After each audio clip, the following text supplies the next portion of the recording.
ओम शांति। आज 4 अक्टूबर 2020 बाबा की बहुत प्यारी अव्यक्त मुरली। हालांकि बाबा ने स्टार्टिंग में डबल फॉरेनर्स को एड्रेस किया। बाबा ने कहा ना, सूक्ष्म वतन में उनको इमर्ज किया, लेकिन मुरली की कुछ बातें इन जनरल हर आत्मा के लिए है। और अव्यक्त मुरली का जो रिवीजन कोर्स स्टार्ट किया था वो अब इंस्टाग्राम के एक चैनल पर शिफ्ट हो रहा है, तो उसकी लिंक भेज देंगे, उसका पेज भेज देंगे।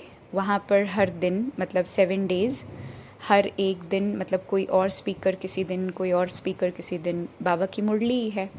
तो एक दिन मैं, एक दिन कोई और भाई, एक दिन कोई और बहन, ऐसे करके वहाँ पर रिवीजन लेना स्टार्ट करेंगे। ठीक है, तो अगर इंस्टाग्राम पे नहीं है तो एक ऐप है, उसको इंस्टॉल बस कर लें, बाकी लिंक जाएगा, अपना सुन लें, कोई दिक्कत नहीं होगी। और दो दो जगह ठीक नहीं है तो उसी प्लेटफॉर्म पर एक ही जगह पर अव्यक्त मुरली जो जिस दिन की रिवीजन हो रही होगी वो वहाँ रिवाइज़ करके लिंक शेयर करते रहेंगे। विद इन 2 to 3 डेज़ वो सेवा भी शुरू हो जाएगी। ठीक है, तो आज की जो बाबा की मुरली है उसको एक क्विक रिवीजन देते हैं, क्योंकि मुरली में कई बातें बहुत इम्पॉर्टेंट बाबा ने, जैसे स्नेह की शक्ति और परिवर्तन की शक्ति। क्या कहा, पूरी लाइन क्या थी? स्नेह की शक्ति और परिवर्तन करने की शक्ति, इन दोनों विशेषताओं को हिम्मत से धारण करके बच्चे सबूत दे रहे हैं, है ना। बाबा का सबूत, बाबा का प्रूफ कैसे? कि पहले धारण करें। धारणा जब स्वयं के अंदर होगी तभी तो प्रत्यक्षता होगी, है ना। बाबा चेहरे चलन से कब प्रत्यक्ष होगा? जब ज्ञान बुद्धि में होगा, नहीं?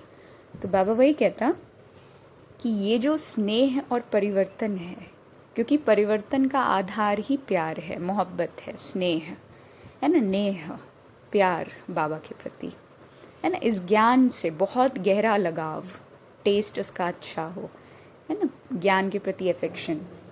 तो बाबा कहते हैं कि साकार रूप के द्वारा क्या हुआ, मिलन का समय तो बहुत लिमिटेड है, लेकिन अव्यक्त रूप में मिलन मनाने का कोई लिमिटेशन नहीं होता, है ना, कि इतनी देर ही मिल सकते हैं, इतनी देर नहीं मिल सकते, ऐसा नहीं है ना। मिलन मनाने का कोई लिमिटेशन नहीं है। अव्यक्त, अव्यक्त मतलब बुद्धि की वो स्थिति जो कॉन्सेंट्रेटेड है 2 से 3 विचारों में, है ना। आत्मा, बाबा और ड्रामा, इन 3 बातों के अलावा बुद्धि में कुछ है ही नहीं, तो अव्यक्त मिलन है, वही अव्यक्त मिलन है ना। दिल, बाबा कहता है ना कि दिल से दिल की बात, है ना। आज बाबा कई बार नहीं कहते कि आज तो रूह रिहान करने आए हैं, है ना, हार्ट टू हार्ट कॉन्वर्सेशन जिसे कहते हैं। तो बुद्धि का ही सारा खेल है। बाबा ने कभी भी मन योग नहीं कहा, सदा बुद्धि योग कहा।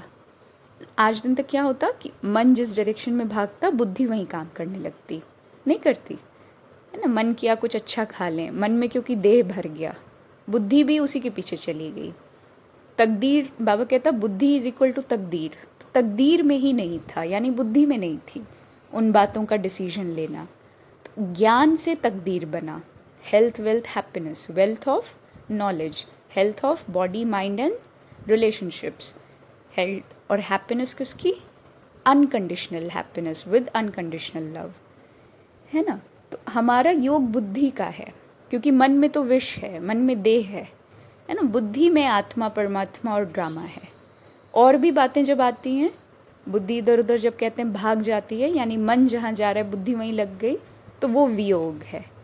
और बुद्धि चर्निंग कर रही है, बुद्धि चल रही है और मन चुपचाप बैठ के सुन रहा है, तो वो योग है ना। तो हमें बुद्धिमान बनना है, बुद्धिवान, बुद्धिमान, यानी अपनी बुद्धि की मानना है ना। तो बाबा कहते हैं कि इस चीज़ की कोई हद नहीं, बुद्धि के योग की कोई हद नहीं है। पढ़ाई से प्यार और याद में रहने का उमंग भिन्न रीति रसम मान्यता को तो सहज ही बदल देता है। मन से त्याग का संकल्प करने के बाद फिर आँख भी न डूबे, ऐसी अवस्था, है ना। बाबा कहते हैं तो बाप दादा दोनों ही, फिर भी रचना के लिए शिव की रचना नहीं कहेंगे। ये तो सबसे गुह्य बात थी। अगर मैं शिव कुमारी हूँ तो फिर तो कोई भी शिव कुमारी होगा ना, वो भगवान है, उसका प्रोफेशन क्या है? ईश्वर है। वो ऐसे पार्शियल नहीं हो सकता, नॉट अलाउड कि हमारे लिए वो मन से अच्छे संकल्प कर दे। कहते हैं ना शिव बाबा के पास मन नहीं है, केवल बुद्धि। बाबा केवल बुद्धि यूज़ करता है, मन में संकल्प नहीं। बाबा शून्य संकल्प में स्थित है, 0 संकल्पों में बाबा स्थित है, शिव बाबा। अच्छा बुरा नहीं, उसके लिए सब ड्रामा, एवरीथिंग इज़ ड्रामा, है ना। ऐसा जैसे कई कहते हैं कि हम बाबा को खुश कर दें, बाबा तो खुश ही है, एवर प्योर, एवर हैप्पी। वो हमारे एक्शन से खुश या दुखी नहीं होता है ना, संकल्प नहीं करता वाह बच्चे, वो तो ब्रह्मा बाबा करता है ना। वो काम तो ब्रह्मा बाबा का, इसीलिए हम ब्रह्मा कुमार कुमारी कहलाते हैं, शिव कुमार कुमारी नहीं कहलाते। बाप दादा, तो ये काम दादा का है। बाप का काम तो जज भी है, प्रोफेसर भी है ना। उसको एक समान होना पड़ेगा, वो सिर्फ मेरा नहीं है, वो तो समस्त विश्व का है, नहीं है पूरे विश्व का है। वो मेरे साथ अनफेयर थोड़ी हो सकता है। तो यही वाली बात है कि बाप दादा दोनों ही हैं, फिर भी रचना के लिए शिव की रचना नहीं कहा जाएगा, शिववंशी नहीं कहेंगे इस फिजिकल वर्ल्ड में। शिव कुमार शिव कुमारी नहीं कह सकते, ये रियलिटी है। कुमार कुमारी यानी फिजिकल फॉर्म। तो ब्रह्मा ने विशेष श्रेष्ठ संकल्प से आवाहन किया, अर्थात रचना रची। कभी नहीं कहते शिव ने संकल्प से सृष्टि रची, ना, ब्रह्मा संकल्पों से सृष्टि रचते हैं, है ना। थॉट क्रिएशन, क्योंकि ब्रह्मा भगवान थोड़ी थे, वो तो स्वयं क्या थे, रथ थे। ब्रह्मा बाबा एक ही संकल्प में स्थित है कि बच्चे जल्दी से जल्दी संपूर्ण बन जाएं, चाहे जो बच्चे हों, 1 दिन के हों, 1 साल के हों, 10 साल के हों, 50 साल के हों, बच्चे संपूर्ण बन जाएं, है ना। तो बाबा कहते हैं अभी अनुभवी बन करके औरों को भी अचल अडोल बनाने का अनुभव कराने का समय है। अभी खेल करने का समय अब समाप्त हो गया, है ना। वाणी भी बहुत लोग अब नहीं सुनना चाहते, इतना पेशेंस नहीं रहा, यही रियलिटी है। और बाबा इन्हीं दिनों के लिए सदा अव्यक्त, मनसा सेवा आदि आदि इन चीज़ों की तरफ हमारी बुद्धि को डाइवर्ट करते रहते थे कि एक वक्त आएगा जब फुर्सत नहीं होगी, लोग ज्ञान सुनने से सैचुरेट हो जाएंगे, क्या करोगे उस समय, स्थिति सेवा कराएगी, है ना। तो अब सदा समर्थ बन कर के निर्बल आत्माओं को समर्थ बनाते चलो। आप लोगों में निर्बलता के संस्कार होंगे तो दूसरों को भी तो निर्बल ही बनाओगे ना। तो बाबा कहते हैं केवल सहयोग लेने वाले नहीं, देने वाले बनना है। पावर टू कोऑपरेट, कोऑपरेशन की शक्ति रखनी है ना। Cooperation of love, cooperation of understanding, वो हमें स्वयं देना है, अपने आप से देना है, नहीं। बाबा ने हमारे स्टूडेंट लाइफ और हमारे सेवाधारी लाइफ के कंबाइंड रूप का हमें साक्षात्कार कराया कि तुम स्टूडेंट भी हो तो साथ में सेवाधारी भी हो। यूजुअली क्या होता है, पढ़ाई जब करते हैं तो जॉब नहीं करते, कोई लोग पार्ट टाइम करते हैं तो अच्छा माना जाता है, राइट, कि देखो कितनी मेहनत करता है। हमारे साथ तो वही है, जब तक जीना है तब तक पढ़ना है, अंतिम श्वास तक पढ़ाई है। ब्रह्मा बाबा ने आखिरी दिन के मुरली तक क्या कहा, बच्चे अभी तो संपूर्ण नहीं बने, अभी तो बहुत कुछ करना है, बाकी है ना। अभी कहाँ, अभी तो देह अभिमान बहुत है। तो अहंकार होगा तभी तो लगेगा ना कि अब तो संपूर्ण बन गए हैं, क्योंकि परमात्मा ने तो कहा जब तक जीना है तब तक पढ़ना है।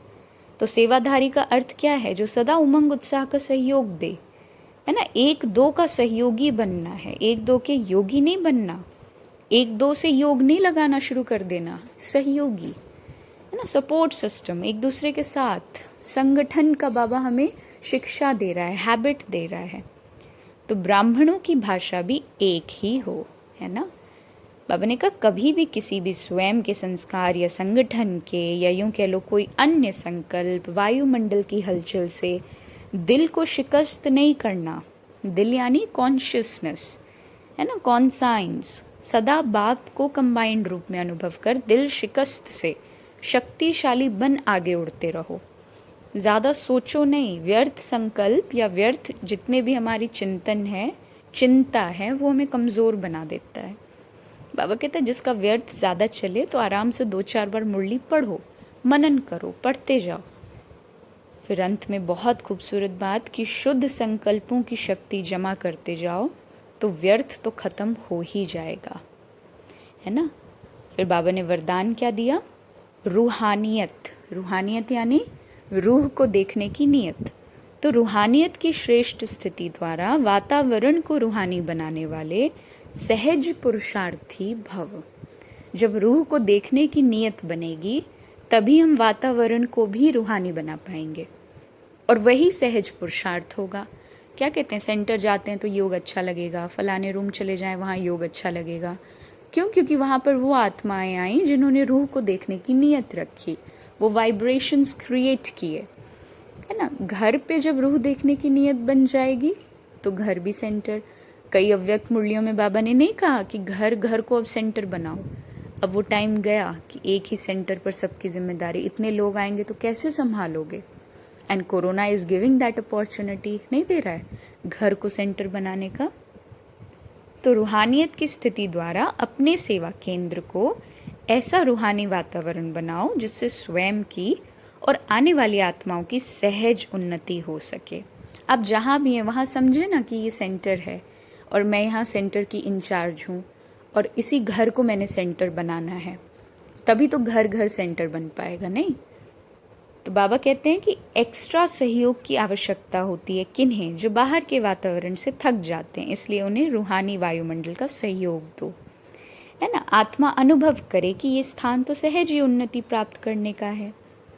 और स्लोगन है, वरदानी बन शुभ भावना और शुभ कामना का वरदान देते रहो। शुभ भावना दे तब पाएंगे जब समझ पाएंगे कि अशुभ भावना क्रिएट कब होती है, क्यों अशुभ क्रिएट होता है ना, नेगेटिव क्यों क्रिएट होता है। जब हमारा जिस चीज़ से लगाव हो, उससे जुड़ी किसी चीज़ में कोई चेंज आए, कोई डिफरेंस आए, तभी हमारे अंदर से नेगेटिविटी निकलती है। और अगर कोई व्यक्ति रिस्पॉन्सिबल है ना, तो डेफिनेटली उनके प्रति निकलती है। So this string of attachment has to be changed. ओम शांति।